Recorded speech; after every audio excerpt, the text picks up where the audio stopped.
আমরা দেখতে পাচ্ছি তারেক রহমান ও ডাক্তার মোহাম্মদ ইউনূসের সৌজন্যমূলক সাক্ষাৎ।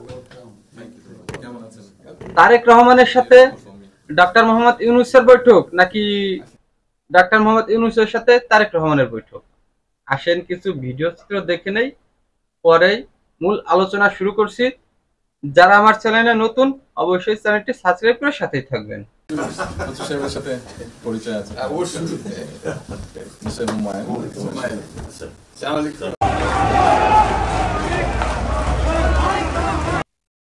আসসালামু আলাইকুম ওয়া রাহমাতুল্লাহ। কেমন আছেন সবাই? আশা করি ভালো আছেন। আজ বাংলাদেশের 18 কোটি প্লাস মানুষ তাকিয়ে আছে ডাক্তার মোহাম্মদ ইউনূস ও বিএনপির ভারপ্রাপ্ত চেয়ারম্যান তারেক রহমানের দিকে। লন্ডনে ডাক্তার মোহাম্মদ ইউনূস ও তারেক রহমানের বৈঠক। কি আছে এই বৈঠকে আমরা কিছু আলোচনা শুনে নেব। তার আগে লন্ডনে তারেক রহমান ও ডাক্তার মোহাম্মদ ইউনূসের বৈঠকের অংশ বিশেষ দেখে আসব।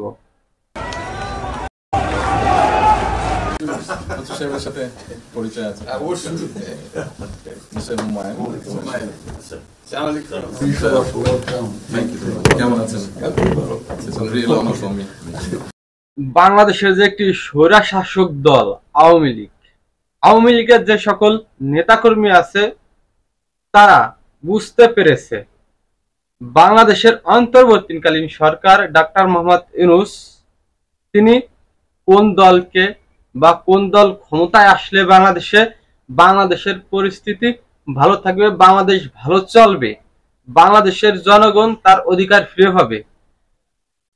বাংলাদেশ থেকে যখন লন্ডন সফরে যায় আমাদের অন্তর্বর্তীকালীন সরকারের প্রধান উপদেষ্টা ডাক্তার মোহাম্মদ ইউনূস ও তার প্রেস সচিব শফিক, এই দুইজন যখন লন্ডন সফরে যায় তখন আমাদের প্রধান উপদেষ্টা ডাক্তার মোহাম্মদ ইউনূস ও শফিকের উপর আওয়ামী লীগের যে সকল নেতাকর্মী আছে তারা ওই দুজনের উপর ক্ষিপ্ত হয়, লাঞ্ছিত, অনেক কথাবার্তা বলে। অবশ্যই আওয়ামী লীগের নেতাকর্মীরা বুঝতে পেরে গেছে বাংলাদেশে কোন দল ক্ষমতা আসতেছে। বাংলাদেশে সামনে জাতীয় একাদশ নির্বাচন আসতেছে, এই নির্বাচনে আপনারা শিওর হয়ে থাকেন আগামী দিনে বাংলাদেশের সরকার গঠন করবে জাতীয়তাবাদী দল বিএনপির পক্ষ থেকে তারেক রহমান বাংলাদেশের প্রধানমন্ত্রী হতে যাচ্ছে। বাংলাদেশের অনেক রাজনৈতিক দল বা রাজনৈতিক দলের ব্যক্তিবর্গ বলে আসছিল বাংলাদেশের একাদশ জাতীয় সংসদ নির্বাচন 2025 সালের ডিসেম্বর মাসে হতে হবে বা ডিসেম্বর মাসে হলে ভালো হয়। ডাক্তার মোহাম্মদ ইউনূস ও তারেক রহমানের এই বৈঠকের পরেই নির্বাচন পিছিয়ে যাবে। সেটা হলো 2026 সালের জুন জুলাইয়ের মাঝামাঝি সময়ে নির্বাচন হতে পারে। তার কারণ হচ্ছে ডাক্তার মোহাম্মদ ইউনূস চাচ্ছে বিএনপিকে বাংলাদেশের রাষ্ট্রীয় ক্ষমতায় আনতে। বিএনপিকে যদি রাষ্ট্রীয় ক্ষমতায় আনতে হয় তাহলে অনেক চ্যালেঞ্জ গ্রহণ করতে হবে ডাক্তার মোহাম্মদ ইউনূসকে। আমরা যদি পিছনের দিকে একটু ফিরে তাকাই, সেটা হলো 2007 থেকে 2009 সাল পর্যন্ত 2 বছর বাংলাদেশে একটি তত্ত্বাবধায়ক সরকার গঠন করা হয়। এই তত্ত্বাবধায়ক সরকার ডক্টর ফখরুদ্দীন, এই ফখরুদ্দীন তৎকালীন সময় সম্পূর্ণ আওয়ামী লীগকে সাপোর্ট করে যায়, বিএনপিকে একটা পাশে রেখে দেয়। সেই কারণেই 2009 সালে যে নির্বাচন হয় সেই 2009 সালে নির্বাচনে বিএনপি ফেল করে, আওয়ামী লীগ পাশ করে। আওয়ামী লীগ পাশ করার একটি মাত্র কারণ হচ্ছে ফখরুদ্দীন সেই সময়ে আওয়ামী লীগকে সাপোর্ট করে। ফখরুদ্দীন চেয়েছিল বাংলাদেশের রাষ্ট্রীয় ক্ষমতায় আওয়ামী লীগ আসুক, সেই ক্ষেত্রে আওয়ামী লীগ ক্ষমতায় আসে। আর বর্তমান সময়ে দেখা যাচ্ছে আমাদের যে অন্তর্বর্তীকালীন সরকারের প্রধান উপদেষ্টা ডাক্তার মোহাম্মদ ইউনূস তিনি চাচ্ছে বাংলাদেশের রাষ্ট্রীয় ক্ষমতায় বিএনপি আসুক।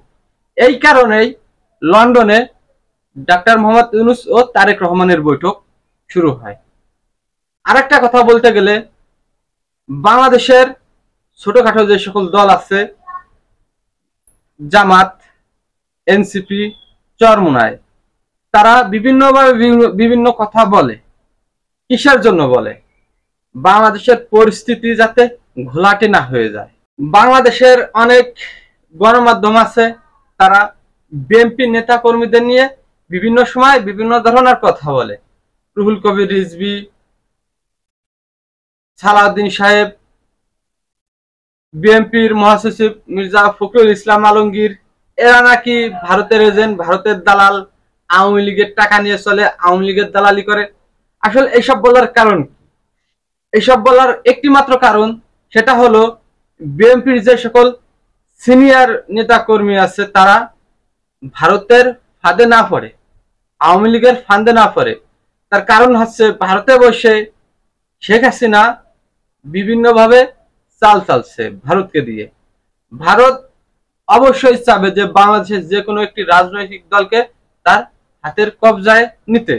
এই কারণেই বিভিন্ন গণমাধ্যমের লোকজন বলে বিএনপি নেতা কর্মীরা ভারতের দালাল, আওয়ামী লীগের দালাল, ভারতের এজেন্ট, আওয়ামী লীগের টাকা নিয়ে চলে। একটি মাত্র ওই কারণ, যাতে বিএনপি নেতা কর্মীরা ওই সকল বামপন্থী লোকদের ফাঁদে পা না দেয়।